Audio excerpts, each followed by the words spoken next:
Salut les gars. Bon, tout d'abord, cette minute, je la dédicace à toutes les victimes de la rue de Bagne.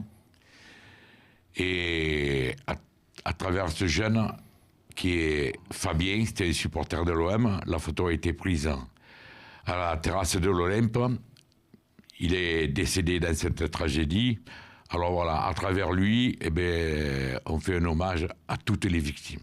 Voilà, il s'appelait Fabien, c'était un supporter de l'OM, regardez comme il a l'air d'être un joyeux luron, c'était un brave mec, on a eu l'occasion de boire un coup ensemble, d'abord moi je suis là-bas au bout, là. Et voilà, Fabien, condoléances à toutes les familles, et en espérant que de telles tragédies ne se renouvellent pas. Bon, maintenant, on va parler de ce match. Alors j'ai invité mon ami Jacques, vous connaissez Jacques Bayle. C'est mon ami, et comme j'ai pas envie de me prendre des crises de nerfs tout le temps comme la dernière fois, il est plus posé que moi et il connaît autant sinon il connaît plus le foot que moi. Oh, j'ai dit viens avec moi et qu'on puisse discuter un peu de ce match tranquillement. Dis-moi toi ce que tu en penses, Jacques. Mais écoute, je trouve que quand même René, on a fait une première mi-temps intéressante. Après, on n'a pas... Quand il n'y a rien qui va, il n'y a rien qui va. Tu prends ce but à la 45e minute, donc effectivement, ça nous met un coup sur la tronche. On en reprend un deuxième, 10 minutes après un deuxième mi-temps. On se reprend un coup sur la tête déjà, tu sais, un coup de marteau sur la bosse. Quand il y a sur la bosse, ça fait encore plus mal. On arrive quand même à mettre un but.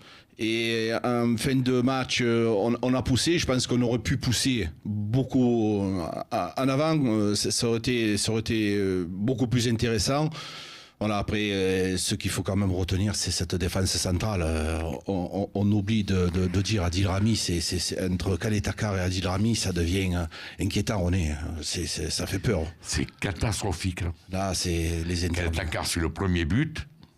J'ai rien compris. Ah ouais, parce que c'est un petit, mais il est grand, je veux dire.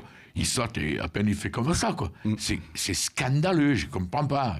Et puis moi voilà, on va revenir encore à ça, à ce putain de recrutement de merde qu'on a fait. En plus, ça fout la panique dans le vestiaire. On en parlait tout à l'heure à côté, là. Quand le Thauvin a marqué le but, Deguin est allé, le remettra pas...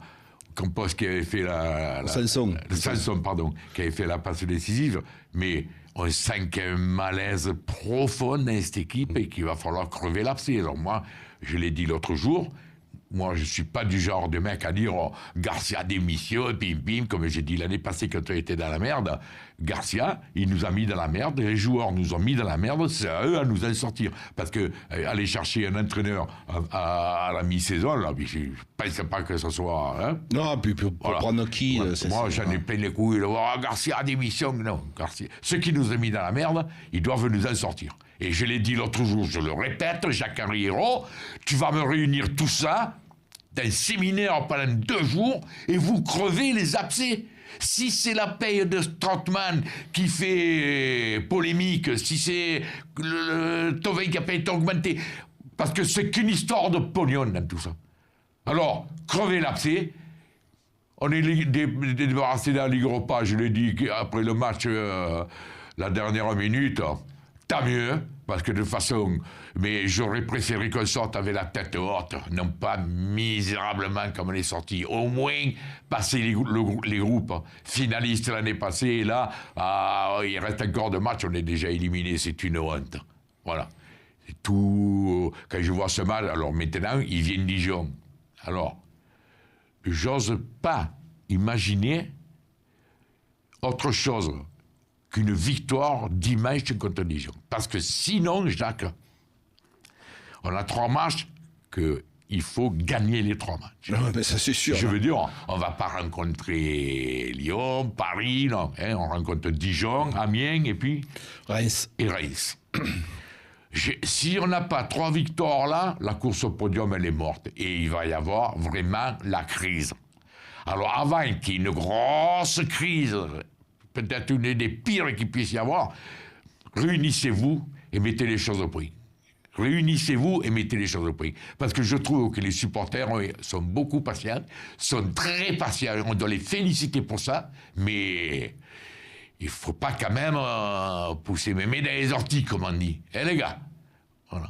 Je ne vois pas qu'est-ce que je peux ajouter cette minute, à part de prendre encore la crise de nerfs, mais je le dis honnêtement, c'est la vérité. Après la minute, moi, je suis allé voir le docteur. Parce que en ce moment, ça va pas, tous ces trucs, ça m'énerve. Et il m'a dit, René, j'ai encore vu ta minute.